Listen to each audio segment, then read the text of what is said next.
Welcome back to the Malted Man Cave. I'm Dave. I'm Keith. And tonight we're doing a bourbon.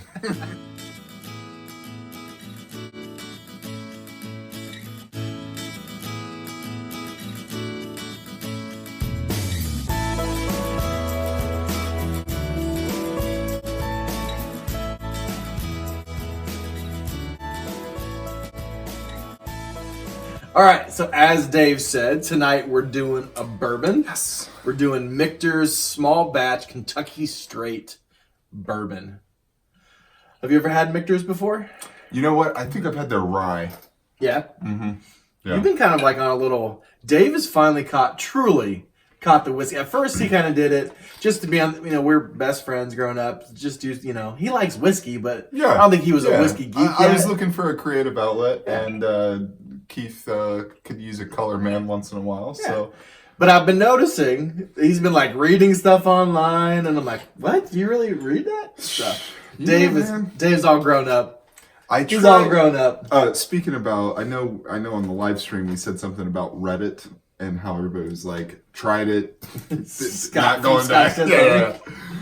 Every time I try to like put a Malted Man Cave link, they always send it back, reject it. Really? They're like, didn't abide by the rules. You've tried to put our videos in like every single time. Really?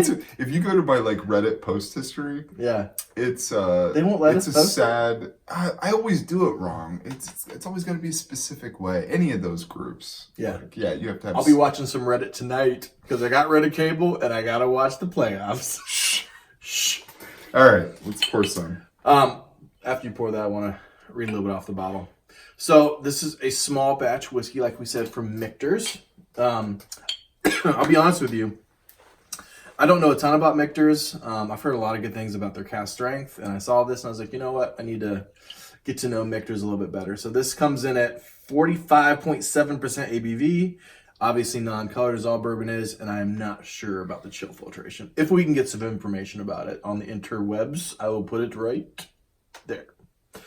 Anything else about this? It's a bourbon. Apparently it was established in 1753. Boom. I don't know a whole lot about this distillery, I won't lie, so I'm not going to try and act like I'm a connoisseur and know about it. So, without further ado... Where is it located? Kentucky. Yeah, but I think at one point it was in... Is it Bardstown or is it... I think at one point it was in Pennsylvania for some reason. I don't know why that's... Pennsylvania. Yeah, I think at one point it was in Pennsylvania. It's in Louisville, Kentucky. Louisville, Kentucky. Louisville. I'm probably murdering this. I did not do any homework at all. So we're probably going to have to put a lot of corrections. Lucky for you, I did. Oh, yeah? No. Please tell me. So Michter's, 17... Michter's? not Michter's. Michter's. Slipped him old Michter's. Whatever. Slipped him a big Michter's. It's that proper pronunciation. Michter's. What'd you get on the nose, Keith? So, without further ado, let's get into some whiskey. What do you get on the nose? Hey, man, we'll okay. Little bit of vanilla, but it's not strong vanilla. And so I put cream cheese icing, which is it's my best way to... I got vanilla cheesecake, especially on the palate, so I can see the cream cheesy... Yeah, it's a light, and it's also a little bit of the texture of it, a little kind of waxy, not waxy, but cream cheesy. French toast is there. Crushed mint reminds me of crushing up those mints, and a little bit of leather. And we have two on the outside of our office. Whenever my wife's having a bad day, because she's 9 months pregnant with a big baby in there. You may get a call, right? Yeah. Yeah. I will snip off some of those lilac blooms on our lilac bushes, and I'll take them home to her, and it brightens up her day. But it's got a little bit of a lilac. I was trying to figure out what it was that now, are you a whiskey geek enough that you're going and smelling flowers yet? Maybe they're for Hallie. I actually haven't done that in a while. I need to start doing that. Smelling the flowers. There is, man, I didn't get this before, but there's kind of like a potpourri smell on the nose a little bit. Initially, I get a little shoe polish, potpourri, fennel, which I feel like I'm getting fennel in everything lately. I don't know. I don't know if it's something about the oak that reminds me of fennel. Obviously, vanilla cheesecake. Can I stop you right there and just do a malted man cave confession room? Absolutely. This is tough for me to tell you. I have absolutely no idea what Fennel is. And you say it every single review. And every time I pretend like I know what Fennel is. Look it up. You have your phone on you? No, I don't have my phone. I don't have my phone on you. Just what is the smell of Fennel? So fennel it's like a flower / herb, and it's used a lot in cookery, and it kind of smells like licorice, like kind of mint and anise. Do you know what anise smells like? Yeah, like licorice. Dude, I'm gonna get you. You know what I'm gonna get you for your birthday? What? I'm gonna get you one like of those. A smelling guy or what do you call it? Like the spice rack with like a good one. With so like Fennel's normally on a spice rack. I think so. I think it's on my spice rack. Can't talk again. That's all right. All right. Well, anyways, so I thought I would come clean finally. How many other secrets do you have? There's plenty. There's plenty all kept up here.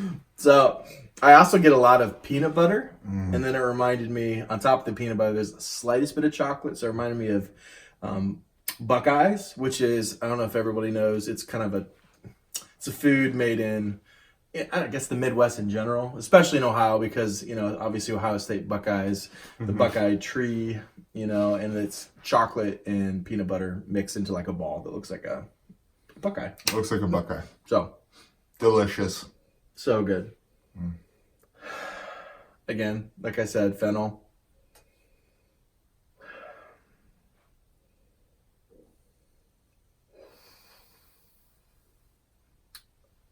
It's very oaky. Mm-hmm. Then you get a little caramel and then a little breadiness. That kind of plays into my first. Yeah, sure. It is down here. That kind of plays right into my first tasting note. I wanted to say honeycombs again. Just like a honey malted cereal. I didn't want to say honeycomb, so I put honey cereal, but we know what that means. Or like a Smacks, something. Ooh, I do get the Smacks though, and I love Smacks. Yeah, a little smacky. And I just had some caramel M&Ms today, and that caramel note's in there with the chocolate. It's very buttery to me. And then finally, French toast, back with a bang. Which is probably this, I don't know, the Fennel. Definitely Fennel on the. So, I get vanilla cheesecake, almost like a wood glue. Slightest bit like a, not Coca-Cola, but like RC Cola, like a generic cola. Ooh. RC Colas. Did I say Snickers already? Snickers. Again, you get like the peanut butter and the chocolatiness mixed with the caramel. There's a little caramel in it. You say caramel, I say caramel. You're so refined. Caramel. Did you call them caramellos? Dude, do you remember the candy? Stretch it out. Caramello. Oh yeah, that was a good. Did candy. you call them caramellos? I don't remember what I called them. My sister loved them. The official candy of Carmelo, Anthony. And then lastly, a little bit of like cinnamon allspice, kind of pops with spice at the end of the palate. What about the finish? Parts of the finish are longish. The spices. Yes. Yeah. All the chocolate, the leather. I forgot to say leather and oak again on the palate. That kind of all fades away in the sweetest stuff, but the spice stays on for you. a while. Stays right there. So medium to long is how I would say. It's a great finish. It's about. I would rate all of the sections kind of equal as far as there's. How about you? Same. Probably about. It would be kind of just average to like not. What's the learn? Not quick, but somewhere around there. Yeah. But I think it goes to medium because of how long the spice lasts. There you go. But I wish like the sweetness. There was the more caramel, of the vanilla cheesecake, all that carryover. Yeah, I wish that carried through with the spice. Malted Man Cave, Mark, what are you going to give this? Hey, so it's a bourbon, so I enjoy it. But it's not my favorite. Like I said, it's very. What is the price point on this for guys like myself? I'm actually not sure. Okay. I think $40-$50. 40, Give or 50. take, Oh, maybe so, a little yeah. bit more. So it's a nice bottle for me. Yeah, it's not cheap, but it's Yeah. not. I don't think it's really crazy. I would never turn this down.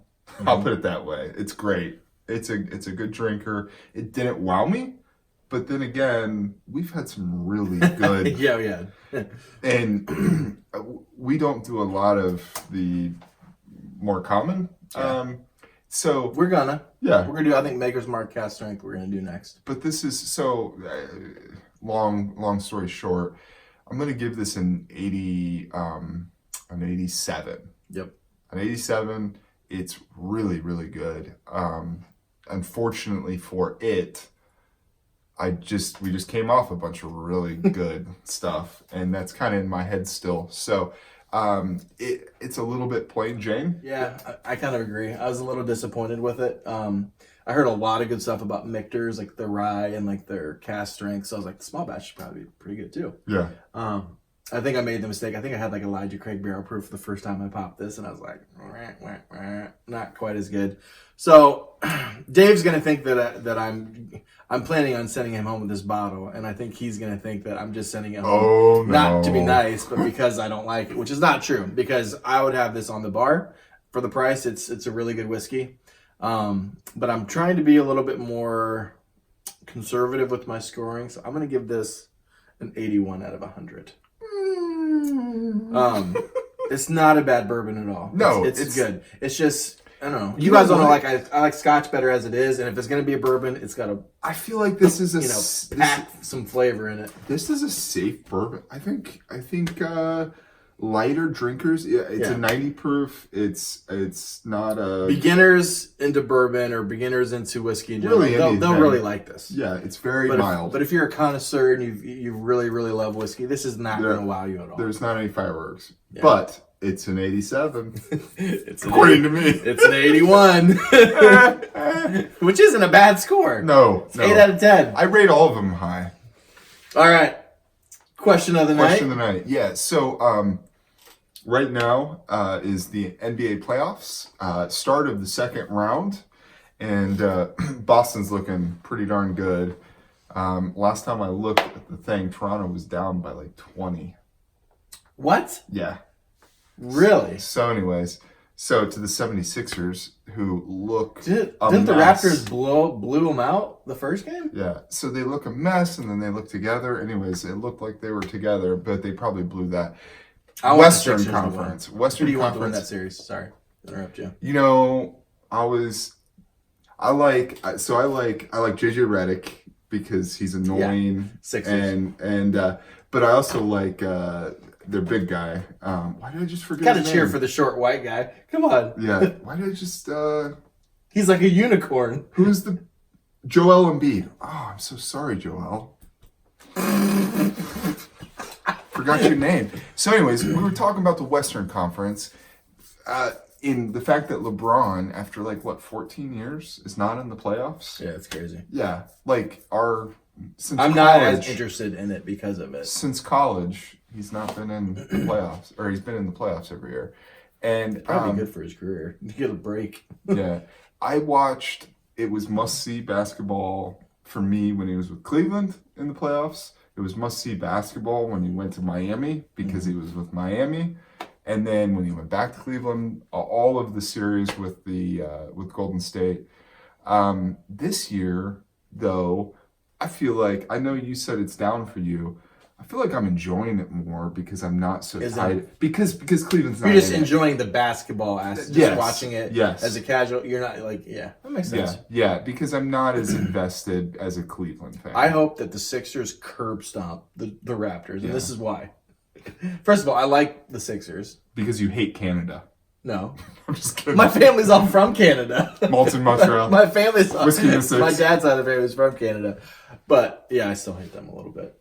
Just kidding. But I want the Raptors to go down in flames because I secretly want Kawhi to not have a reason to stay. I want him to go to the Lakers. And I don't want them to get comfortable, like, oh, maybe I could win. Maybe we can do something here. Exactly. I want With them Van Fleet. I want them to get curb stomped so he knows he's got to go.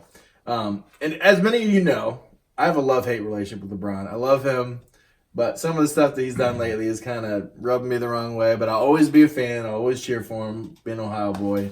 Yeah. But yeah, I hope. Speaking of LeBron, Golden State and foul calls. Yeah, the real question of the night is, do you feel like Golden State has a legitimate referee benefit? A call, no call. A resounding yes. And I was just telling him off camera, for the first time watching game 1 last year, Golden State versus the Cavs, I have never seen a more biased officiated game, to the point, and I'm not some crazy conspiracy theory, it was the first time in my life I was like, there might be some money behind this from the Golden State organization. Now, I'm not saying that could not be true at all, but it was crazy they stole that game from the Cavs, and then it just obliterated the Cavs, and it was just over. Well, talking about this year, they just so the Houston game, they just released the 2-minute report, and they missed 3 calls that would have resulted in like a shot taken away from Golden State and the ball. So this is hard for me though, because I do agree. I think Golden State gets most of the calls, and I do think the Rockets kind of got screwed. It's hard. It's hard for Keith because when he was playing basketball, I did the same thing. He was I did what Harden did. The floppiest flopper. No. I never flopped. When I did. No, you complained. No, you jumped. Complained to refs. No, I did what Harden did. I jumped, and then I jumped like 3 feet forward. I remember. So that was just like your natural shot. It was. Right. But like it worked out. Right. I know I remember. But that's the thing about Harden, though. I just remember you bickering with. You always hated the ref. You always thought that because you would take it to the hole and you would get contact every time. But I never argued in the game. You didn't argue in the game, but I remember you. I'd be upset. The refs are out for you, which they were a little bit. Yeah, your type of game was not. If you were playing now and driving to the I think you're talking more about basketball intramurals. That's where I complain more. I don't think I complained that much in high school. I was complaining from the bench. You're thinking about Big Keith that lifted weights and is like, everyone's hacking the crap out of me, and then I just freaking steamroll people like, oh, you're gonna foul? Remember what was his name? That I just struck. I was like, oh, you're gonna foul? And I just came down. Boom! Was it knocked him out? Was it what's his name from Cedarville? Yes, he played baseball. Yeah. Sorry if you're watching. Yeah. Anyways. So Golden State, they get they're definitely paying the refs. Yeah. Definitely. You've heard it from the multi. You heard it here first. Yes. The refs shenanigans in the pockets of the logo himself. Yep. Jerry West. Isn't he the Clippers general manager? Yeah. I hope he goes to the Lakers. Oh man. They need something. They needed to get Magic out. They need something. Magic wasn't magic. No. Anyways. But anyways, thank you guys for watching. Please like, subscribe. And as always,